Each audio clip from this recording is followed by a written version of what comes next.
that there is very much a readiness here in our southern community to not only network, collaborate, share, but really move to a way of working together where we shift results, where we actually achieve real change that makes a real difference. Everybody who has come into contact with Together in the South has had, I guess, a role in a conversation about what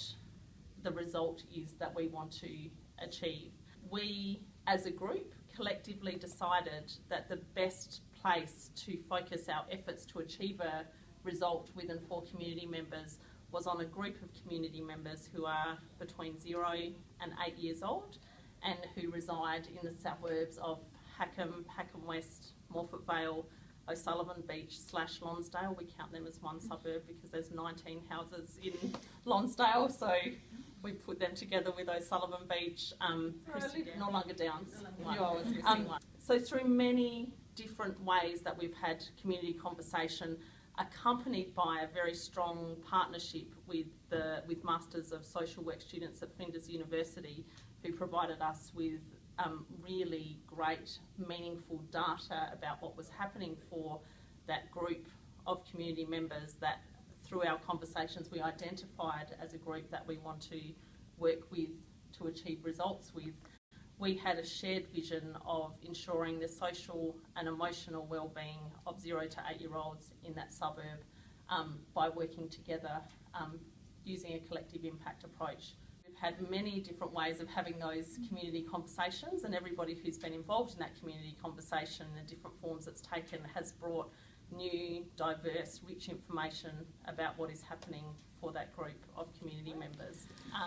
What we need to have in place to progress this work, and that conversation has canvassed the sort of resources we need to have in place, the people we need to have around the table, the different levels of leadership that we need to have operating, i.e. we need to have a group like this that can really be a nucleus of driving the work, but really importantly we need to have a much broader community leadership group, or continue to have that broader community leadership group in place that can keep informing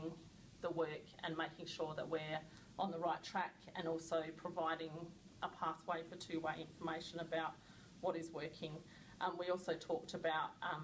a higher level leadership group that is required so that we can actually continue to create a space where everyone in our South Australian and broader national and international community continues to connect to a learning community that is happening about collective impact, what works, what doesn't work, etc. With a very broad range of local community members, stakeholders, and also our Premier, our Minister for Communities and Social Inclusion, Zoe Bettison,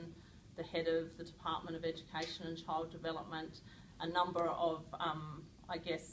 people who are operating across a much bigger spectrum here in South Australia, together with community leaders. Along the way to that point on the 29th of April, we also convened broader community forums about what collective impact actually is. One of those conversations was led by Dr. Michael McAfee, who is fabulous. He's now on the board of Together SA, and he is absolutely seen as an international leader in collective impact, and he did some great conversing with community members that day about the work. We've done some deep thinking about how we can actually progress this work. We made a commitment to work together in a new way where, yes, we would continue to network and share and do all of those great things that we do, but we would continuously measure our efforts and determine our strategies based on those measurements to make sure that we were actually providing support, services, connection in a way that was meaningful and actually really started to shift those issues that we had seen. That's got us through most of the story. I'm so happy that we are here together to actually keep driving this work and to keep connecting with our community, and ultimately to keep doing the work that is finally going to make a difference for that group of children that we have identified in our community that do need support, empowerment, enabling to be the best they can possibly be in terms of their role in our community into the future. working together in a collective impact way is about fundamentally bringing everyone in a community together to look after people and to make change, and really importantly to actually empower every community member and every community leader in that process, no matter whether you are coming from a background of being a traditional stakeholder, whether you are a leader in your family, at your school, in whatever community setting you come from.